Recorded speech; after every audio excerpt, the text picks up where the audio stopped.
Dear students, इस video में हम चर्चा करेंगे बेयर व उसके नियम के बारे में। आप लोग जानते हैं कि कार्ल अर्नस्ट वॉन बेयर को आधुनिक भ्रौणिकी का जनक कहा जाता है, यानी फादर ऑफ मॉडर्न एम्ब्रियोलॉजी कहा जाता है। बेयर ने एम्ब्रियोलॉजी से संबंधित 3 शोध पत्र प्रकाशित किए, जिनका नाम एपिस्टल, कमेंटर व डेवलपमेंटल हिस्ट्री ऑफ एनिमल्स है।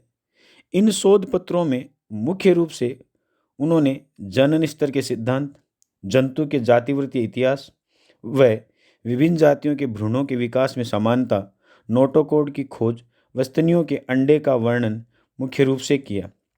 हालांकि ग्राफ ने 1973 में स्तनियों के अंडाशय में जिन पिंडों को देखा था तथा उन्हें ही वैज्ञानिक अंडे मान रहे थे, बेयर ने इनका भी अध्ययन किया तथा उनके सम्मान में उनको ग्राफ इनपुट फॉलिकल या पुट्टिका नाम दिया। उन्होंने ये पाया कि इस पुट्टिका में एक सूक्ष्म पीली संरचना वास्तविक रूप से ओवम या अंडा होती है। बेयर ने 4 जनन स्तर प्रस्तावित किए या उन्होंने जर्म लेयर थ्योरी प्रस्तुत की तथा ये बताया कि जंतुओं में 4 जनन स्तर पाए जाते हैं, जिनमें से एक बाहरी, 2 मध्य व एक आंतरिक जनन स्तर होता है तथा उन्होंने इनसे बनने वाले विभिन्न अंगों के बारे में भी बताया।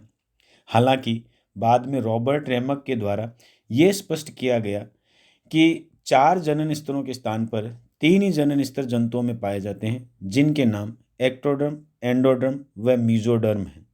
उसके बाद में बेयर ने अपने निष्कर्षों के आधार पर ही एक नियम या एक सिद्धांत दिया, जिसे बेयर्स लॉ के नाम से जाना जाता है।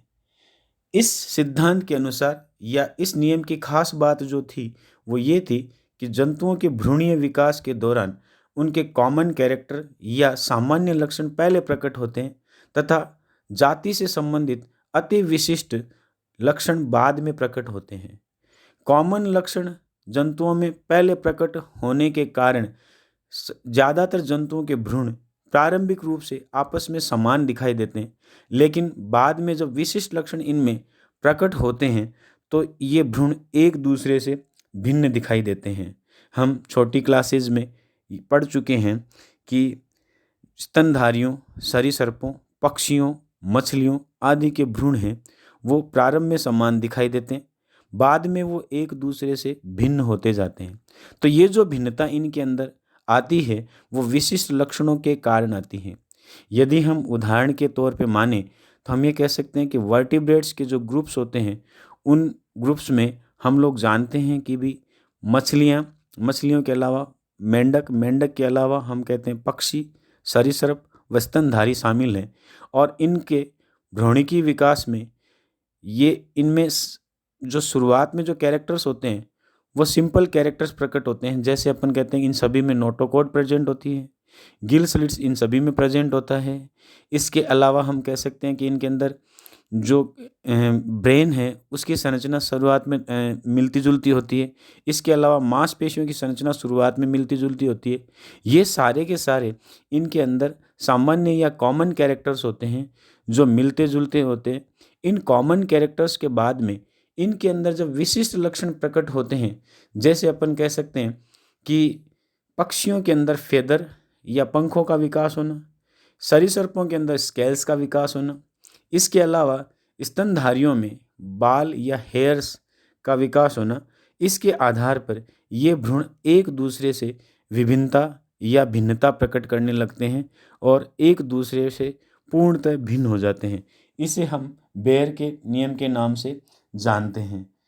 इस नियम के बारे में ये लिखा हुआ है कि more general features that are common to all the members of a group of animals develop earlier than the more special features which distinguish the various members of group। तो हम ये कह सकते हैं कि सामान्य लक्षण विशिष्ट लक्षणों की तुलना में पहले प्रकट होते हैं। संक्षिप्त में कहें तो यही बेयर का नियम है। अगले वीडियो में हम एम्ब्रियोलॉजी से संबंधित अन्य नियमों के बारे में बात करेंगे। आज के लिए इतना ही। धन्यवाद।